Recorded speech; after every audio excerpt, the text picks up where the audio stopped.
Hi, my name is Tori Edwards. I'm with Nebraska Farmers Network, and I'm here in Arthur County with My name is Travis Wenzel. Mr. Travis. Can you tell me what your operation looks like, and kind of just maybe a little bit of family history too, like what if you're married, if you have kids, and just kind of that ordeal. Okay. Uh, I'm married to Kimberly. We've been married for 23 years now. That's old as I am.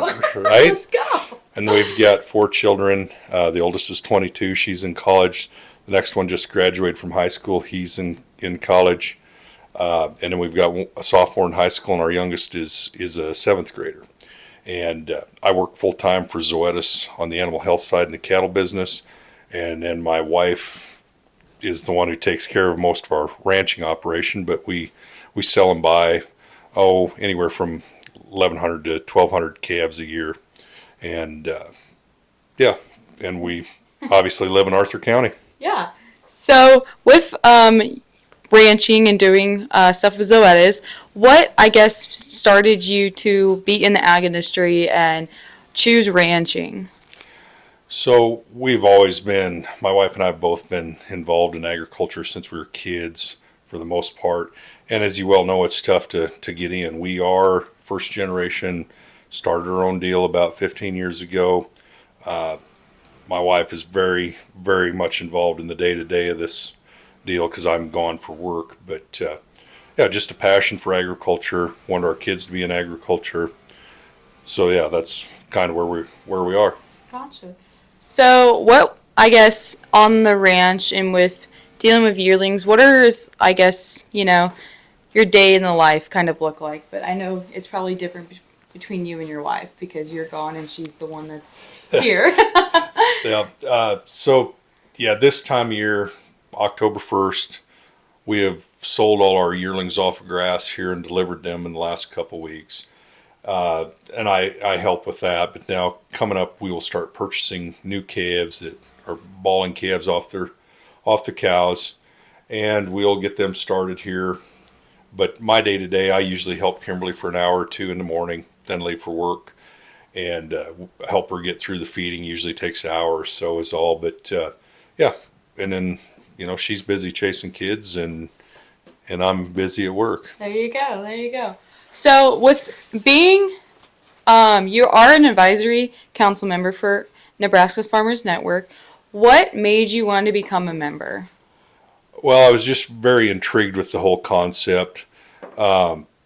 These outside investors, and I mean the big investors, I deal with a lot of owner-operators that have come in from out of state, but those guys are here doing the work.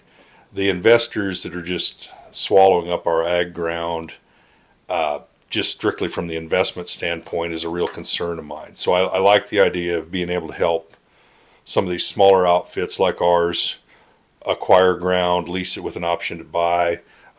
Very appealing, especially since we have 4 kids that have all expressed different levels of interest in getting back into production ag. So what, I guess, as being an NFN member, since becoming a member, what has benefit you with having NFN? Well, I guess just being in a network where we're talking about this. I visit with a lot of people day to day in my day job with Zoetis, ranchers, feedlots, genuinely concerned about where we're going in the future with this thing. That's the biggest thing, is everybody's more aware and we're talking about it. I do have one customer up by Shadron that's actually been actively involved where the Farmers Business Network purchased some ground he's leasing back now. So I've seen the direct benefit too. Yeah, I think that is something, and I think Mr. Shoemaker really appreciates that you were his invite. So more back to kind of ranching and farming questions. You do have 4 kids and stuff. Where do you see our industry going that they would be able to get their foot in? Well, I think 2 things, and Tori, you and your boyfriend kind of fit into this bunch. There is a lot of older operators in this deal that don't have kids that want to come home, that don't have an heir that wants to be in.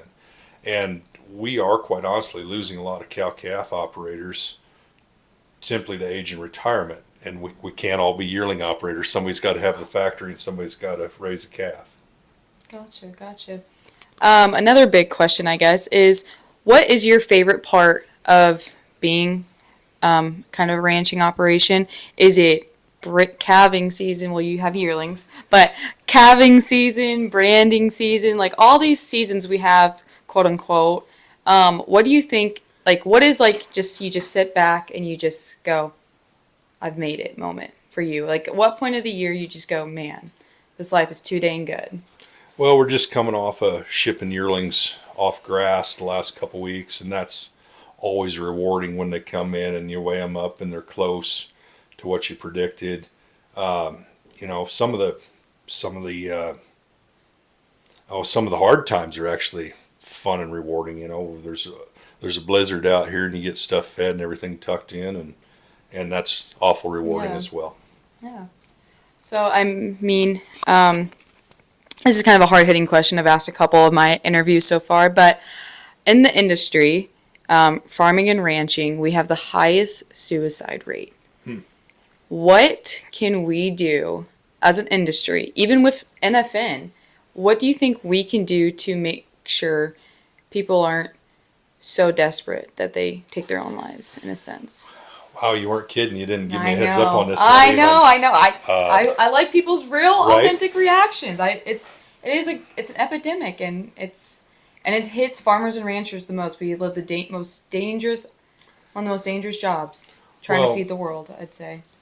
These people in agriculture are independent, or we wouldn't be doing this. And I think that's probably the biggest thing is we're not going to ask for help. Yeah. So, yeah, that's obviously not good. We've just got to watch out for each other. Yeah, and I hope. Do you think that with NFN we're able to build a community in regards to that?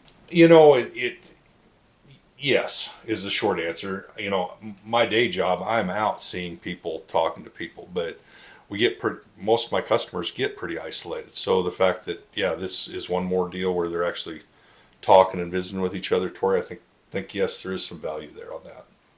Well, I think that will be the end of our interview. Sorry to put it on a sad note, but I think it's good, authentic, it's real deal. Thank you, Mr. Wenzel. I appreciate it.